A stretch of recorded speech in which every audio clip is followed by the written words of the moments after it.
మన రక్షకుడైన యేసుక్రీస్తు నామములో అందరికీ వందనాలండి. ఈరోజు దేవుని మాటలు హోషేయ గ్రంథము 14వ అధ్యాయము 1వ వచనము. ఇశ్రాయేలు, నీ పాపము చేత నీవు కూలితివి గనుక నీ దేవుడైన యెహోవా తట్టుకు తిరుగుము. ప్రియమైన దేవుని బిడ్డలారా,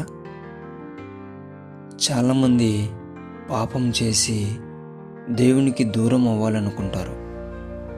నేను పాపం చేశాను కదా, నేను దేవుని దగ్గర ఉండకూడదు, నేను దూరం అయిపోవాలని ఆలోచిస్తారు. అయితే దేవుడు అంటున్నాడు, ఏ పాపము చేత నువ్వు కూలిపోయావో ఆ పాపమును విడిచిపెట్టి దేవుని తట్టు తిరగమంటున్నాడు. దేవుని బిడ్డలారా, ఇలా చెప్పేటువంటి దేవుడు ఎక్కడా మనకు దొరకడు. నీవు పాపంలో కూలిపోయావు, అది దేవుడు చూశాడు. నిన్ను దేవుడు నిలబెట్టాలని నా తట్టు తిరుగు నా బిడ్డ అని పిలుచుకుంటున్నాడు. ఇంతకంటే నీకెవరు కావాలి? ఆలోచించు. పాపం నిన్ను కూల్చివేసింది, దేవుడు నిన్ను నిలబెడతాడు. ఆమేన్.